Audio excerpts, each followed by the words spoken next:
because I turned a switch. That's a relief. Here's the keys that you needed. Thank you. Hey, I have to tell you, at the diner, I went there with him. The guy who looks like you, okay? I know I said that I didn't. Yeah, I figured. Want to talk about what happened at the diner? There was this guy from the observatory, and he just attacked the poor dude, smashed his face into the tabletop a bunch of times. It was horrible. I didn't know that he was gonna do that. I swear. And I just ran. I just left him there. I didn't even try to help. There was nothing you could have done. It's not your fault. Well, he's dead in that motel room now, so excuse me if I feel pretty shitty about it anyway. You shouldn't blame yourself. I just didn't want to get involved. I have this tendency to just drop everything and run. I don't think I'm a bad person, but I didn't even call the cops. I'm such a coward. If you'd called the cops, we'd have dead cops. He's not human. Do you understand? It's not your fault. But I could have tried to stop him. Believe me, if you had, you'd be dead. You seem to be doing a little better now. Yeah, I guess it just got easier once I got this thing off my chest. I just feel so guilty about it, especially because I didn't pick up on any of the warning signs. I just really liked hanging out with him, you know? He was smart and charming and funny and hot. The way you could be, I guess. I guess. What's the deal with this guy anyway? He looks like you, he uses your name. Why does he do this stuff? I'm not sure myself. Maybe he's just evil or my dark half. He does a lot of the stuff I'm trying really hard to get away from. Things that just messed up my life. I guess all those murders don't help either. Yeah, I could do without the murders and the end of the world. Listen, I need to get going. Yeah, go. I think I'm good now. I hope. Good luck. If it all goes well, maybe this is the last time we meet like this. God, wouldn't that be great? Just keep those lights on, okay? You're missing a trick, Mr. Wake. But at least you didn't immediately die this time. That always bodes well. So, what do we have here? It's a oh, it's a flashbang. I thought it was a bottle of absinthe. We can dream, I suppose. Alright, door number 2. Skibbity bop bop boo. Shabams. Alright. Should I, like, have gone to the other motel room first? I'm gonna see what's in this room. Oh, good thing. Would have missed this. Well, art lovers, are you feeling neglected? You shouldn't. You know Eddie Rodman's got love for you, which is why I actually hauled myself out of bed before noon, just so I could record an interview for your pleasure. Enjoy. Now, as I'm sure you all know, the annual Night Springs Visual Art Show is coming around again, and that's a big deal for all of us that are in the culture business. If you can call it a business. That's a little controversial, I know. Oh, that's okay. Money makes the world go around, no doubt about it. And that's one of my guests here at the studio, Serena Valdivia. She's a curator at the Night Springs Gallery of Visual Arts, and she's in charge of the NSVA Film Festival, held this year at the old Night Springs Drive-In Theater. Hello, Eddie. It's great to be here. And let me just say that it's a wonderful venue. Absolutely. And with her is one of the filmmakers, somebody who's actually primarily known as a renowned photographer, Alice Wake. Hello. Now, Alice, I've seen a lot of your work over the years. It's very impressive. My wife's a big fan, actually. Oh, thank you. You've gained quite a bit of fame as a photographer, but that's not why you're here, right? You actually have a film. That's a little surprising. For me, too. I really wouldn't be here at all if it weren't for Serena. You two are friends, I take it? Yeah, we move in the same circles. So, about a year ago, I heard about all this footage she'd shot, and I got to see some of it, and then I started pestering her about actually putting it out there, because it was really good. I didn't really want to show it. It felt too personal. Well, yes, I can understand that. It features your husband, and he's, well... He's dead. I thought he was missing. It's been 2 years. This sounds awful, but yes, I believe he's dead. Otherwise he would have, well, you know. Yeah, I understand. Well, hold that thought, and we'll be right back. Well, I never. I'm not even remotely dead. That's the thing of it. Oh, it's outside. Or is it? Yeah, it is. flare gun ammo, that's always good. Now let's go get that lovely piece of paper. Wherever it may be. Oh! It's super outside. It's double outside. There we go. We did it. Let's see what we got here. The Giant. Well, I think we know who this is about. I have seen the darkness twist flesh into new shapes before, but encountering these giants is an extremely disturbing experience. It's as if the genre has been switched on me. There's something out of Pulp Fiction. Twice as tall as normal men and stronger than forklifts, their lumbering gait and slow-witted demeanor brings to mind some kind of mean-spirited caricature of a feeble-minded hillbilly. I like how you said it's a mean-spirited caricature of a feeble-minded hillbilly, and not just a mean-spirited caricature of a hillbilly.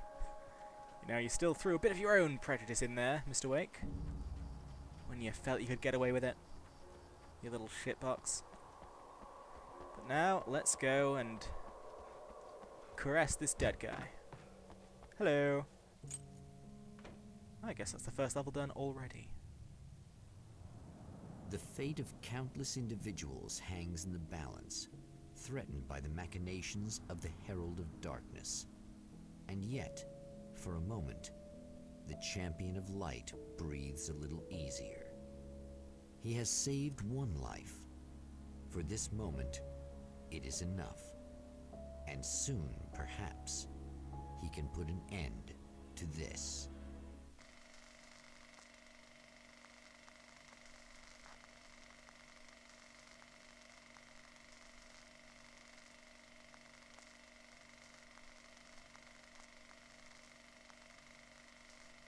Returning to the observatory for what he hopes is the final time, the man feels anticipation and dread in equal measure.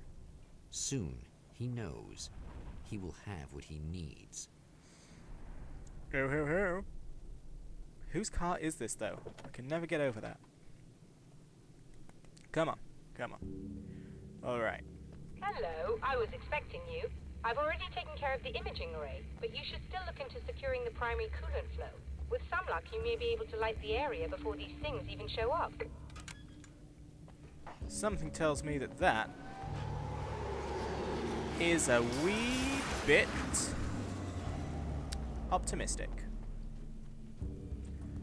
Let's do it. Hello, dudes. Alright, gate. Why does this gate just not open? Do I need the baddies to do it? Eh.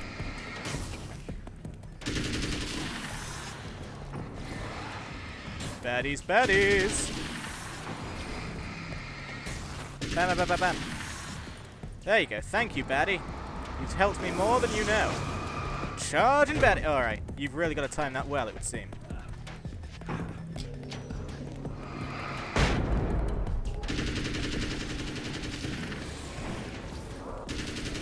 Who's behind me? No one. Oh, several people. Come on, dude. There we go. Ah, dear. You guys better not be infinite, because I've got no time for that.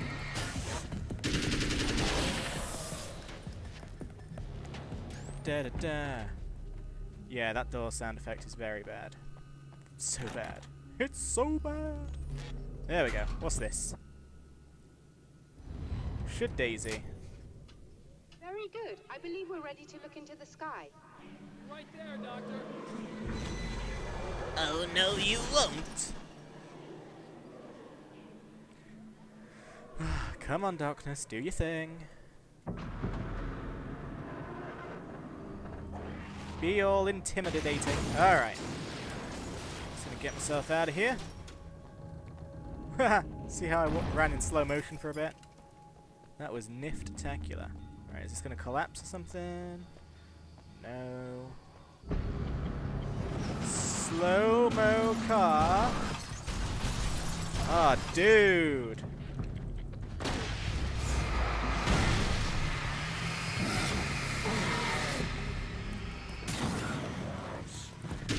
Excuse me. I don't approve.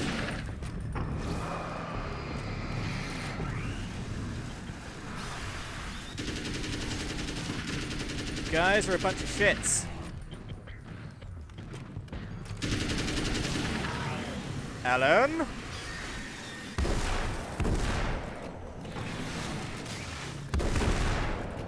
Come on. Alright, and now just one more. Lovely. Come on, let's weapon up. Reload, and where is this manuscript page? I needs it. It's down there. Ah, Jesus. It's too much for me. Come on. What do we have here then? Everything is as real as everything else. This act of creation is exhilarating and frightening. Subtext and symbols loom eager to take effect. Causality and consequence become domino chains that stretch into infinity. The more fundamental the change, the more unpredictable the variables become. Reality is too complex to control completely. Ordinary questions become meaningless. Who created who? What is really real? Everything is as real as everything else. You learn to let go of the things you can't control and go with the flow, or go insane. Or both.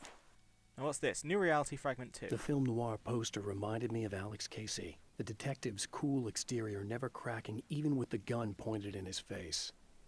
In the back room, all the lights had been turned off, except for the lone spotlight which illuminated the bright red fire extinguisher on the wall. Oh, I get you. That was the second part of the thing I got from the observatory. Oh, I get you. I could have read it as soon as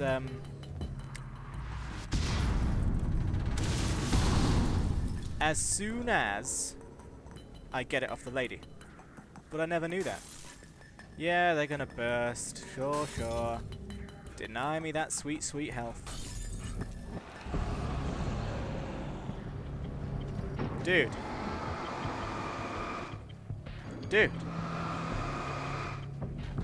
Dude. Dude.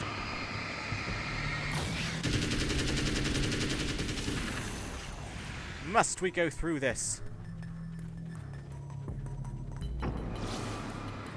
Yeah, you just stay out of my way.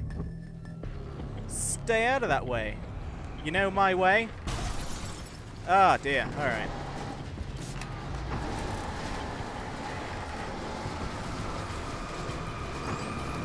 Come on, out of the way. Come on in. Thank you. Alright, Scratch, what do you want?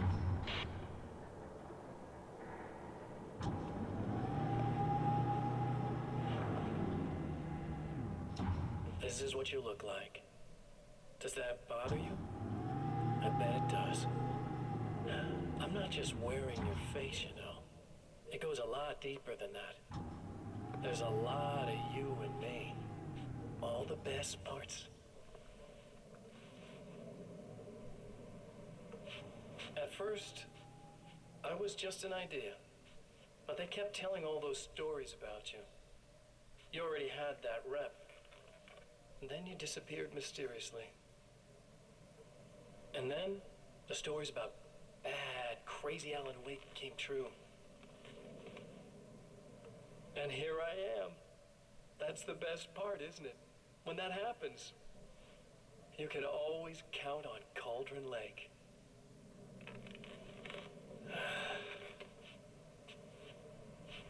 I'm just as real as you are. And I'm the improved version. No fears, no doubt, no weaknesses, no self-deception here.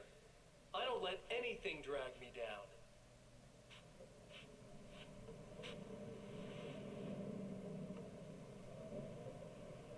I know you like I know myself.